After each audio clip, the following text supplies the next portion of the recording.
మిథునం వారికి కనుక చూసుకున్నట్లయితే మిథున లగ్నాన్ని ప్రధానంగా తీసుకోండి. మిథున లగ్నం కాకుండా మిథున రాశి, లగ్నం తెలియని వారు రాశి చూసుకోవచ్చు. అందులో ఉండే నక్షత్రాలు వృషరావు, అదేవిధంగా ఆరుద్ర పునర్వసు కూడా తీసుకోవచ్చు.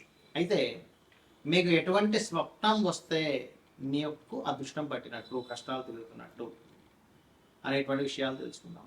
అయితే ఇక్కడ ఈ యొక్క విషయాలు చెప్తుంది నేనైనప్పటికీ చెప్పిస్తుంది సాక్షాత్ లలిత అమ్మవారిగా భావిస్తూ, ఆ లలితాంబిక అమ్మవారి యొక్క అనుగ్రహం మీకు పరిపూర్ణంగా కలగాలని మనస్ఫూర్తిగా కోరుకుంటూ, స్వప్నము అనేటువంటిది ఏదైతే ఉందో శాస్త్రంలో చెప్పినటువంటిది ఏంటంటే, యాదేవి సర్వభూతేషు స్వప్న రూపేణ సంస్థ. అమ్మవారు, మనందరం అమ్మవారి యొక్క పిల్లలం కాబట్టి మనల్ని రక్షింపజేయడానికి, మనకు ఉండేటువంటి ఇబ్బంది తొలగించడానికి అమ్మవారు స్వప్న రూపంలో ముందుగా మనకు వచ్చి ఒక ఇండికేషన్ ఇస్తుంది. గుర్తుపెట్టుకోండి, స్వప్న రూపంలో అది. అయితే మిథునం వారికి వచ్చేటువంటి స్వప్నాల్లో తెల్లటి వస్త్రాలు, స్వీట్స్, పుష్పాలు, లేదా మీకు ఆనందదాయకమైనటువంటి కొన్ని అంశాలు కొంటుంటాయి. లేదా ఒక లగ్జరీ కార్ అనుకోండి, గుర్రం అనుకోండి, ఇవన్నీ కూడా మిథునం వారికి స్వప్నంలోకి వస్తే చాలా చాలా చాలా మంచిది. అయితే ఇలాంటివి వచ్చినప్పుడు ఏమవుతుందంటే సర్వసాధారణంగా వీళ్ళకి విదేశీ యోగాలు పట్టడం కానీ, లేకపోతే గతంలో చేసిన ఇన్వెస్ట్మెంట్స్, తెలివిగా చేసిన ఇన్వెస్ట్మెంట్స్ వాటి యొక్క రిటర్న్స్ రావడం కానీ, వివాహ జీవితం బాగుపడడం కూడా జరుగుతుంది ఒక్కోసారి. ఏమంటే జీవిత భాగస్వామి ఏదో అలిగెళ్ళిపోయింది, చిన్న చిన్న విషయాలు గొడవలు అయ్యాయి, అది మళ్ళీ సెట్ అవుతుందా అంటే ఇలాంటి స్వప్నం కనుక వస్తే, తెల్లటి పుష్పాలు కావచ్చు, తెల్లటి గుర్రం కావచ్చు, తెల్లటి ఏనుగు కావచ్చు, మంచి లగ్జరీ కారు కావచ్చు, మంచి గృహం కావచ్చు, చక్కటి తెల్లటి పుష్పాలు కావచ్చు, పాలు కావచ్చు, ఇలాంటివన్నీ వచ్చాయి అంటే మీకు చాలా చక్కగా మీ యొక్క లైఫ్ అద్భుతంగా ఉండిపోతుంది. అయితే ఒక స్వప్నం వచ్చినప్పుడు దానికంటే ఒక సెట్ ఆఫ్ రూల్స్ చెప్పారు, గుర్తుపెట్టుకోండి. ఏమిటా రూల్స్?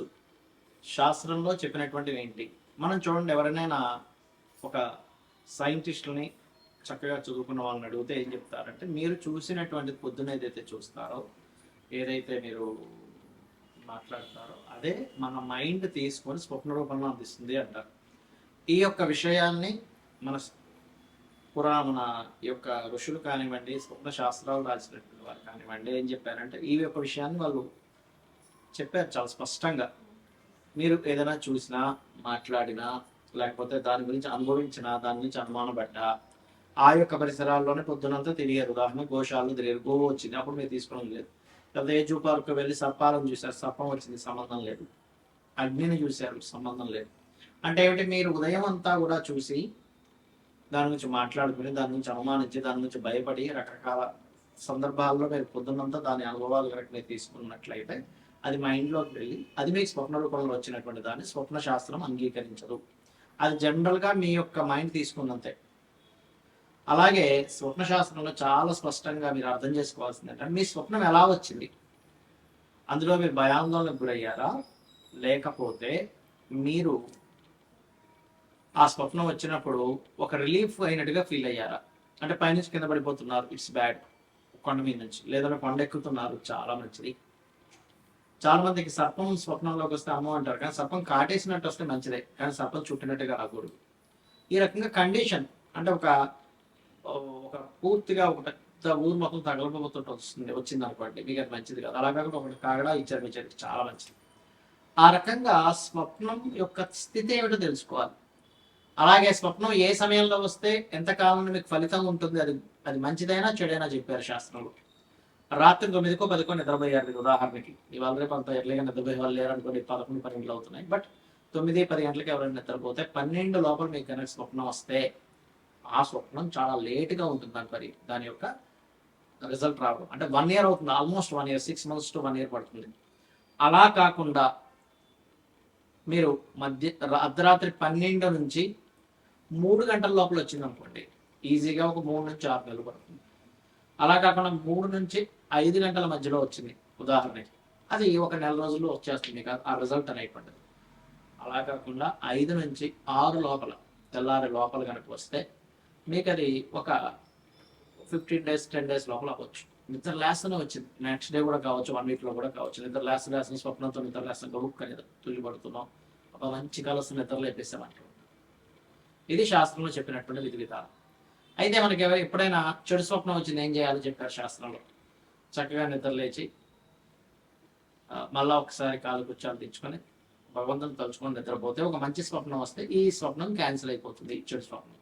అలా కాదండి, నాకు 4 గంటలప్పుడు ఒక మంచి స్వప్నం వచ్చింది, నిద్ర మెలకు వచ్చింది, అబ్బాయి ఎంత మంచి స్వప్నం అనుకున్నాను కూడా నిద్రపోవద్దని చెప్పి చక్కగా మెలుకోనండి. మీరు స్నానపానాది కార్యక్రమాలు ముగించుకొని దేవతారాధన చేసుకోవాలి. అయితే చాలా మంది చేశారు. తప్పిదం ఏమిటి ఇక్కడ?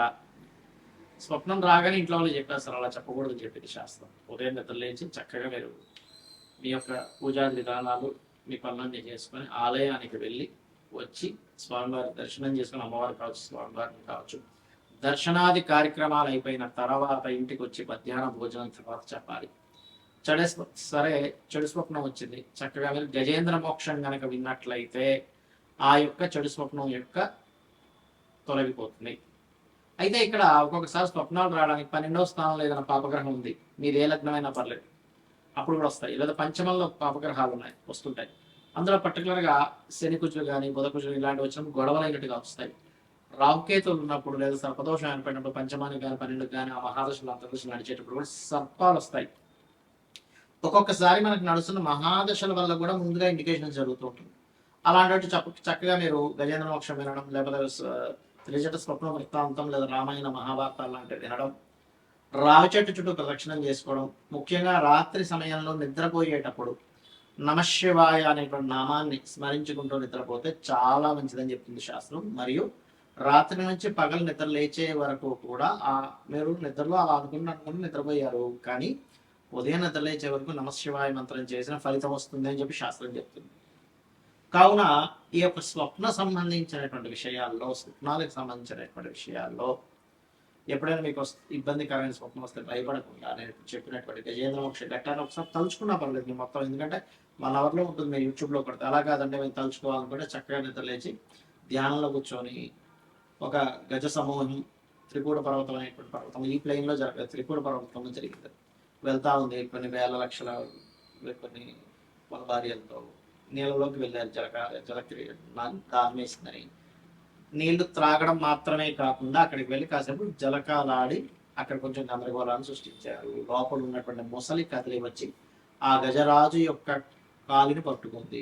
కొంచెం సేపు వాళ్ళిద్దరి మధ్య పోరాటం జరిగింది. దాని తర్వాత ఇంక నేను అలసిపోయి శ్రీమన్నారాయణని ఎవరైతే మూలమో వాళ్ళని ప్రార్థించడం జరిగింది. అప్పుడు ఆ విష్ణువు కదిలి వచ్చాడు వైకుంఠం నుంచి, వచ్చి చక్రాన్ని వదిలి ఆ యొక్క ముసలి శిరస్సుని ఖండించాడు. ఆ యొక్క ఏనుగుకి మోక్షాన్ని ప్రసాదించాడు అనేటువంటిది గజేంద్ర మోక్షం ఉంటుందని షార్ట్ ఫామ్ లో చెప్పానండి. దీన్ని అలాగా స్మరించుకోవచ్చు. ఎవరికైనా ఎక్కువ కష్టాలు ఉన్నటువంటి వారు కూడా ఉదయం నిద్ర లేచి వెంటనే అలా స్మరించుకుంటే కూడా వాళ్ళ యొక్క కష్టాలు తొలగిపోతాయి. శ్రీమాత్రే నమః.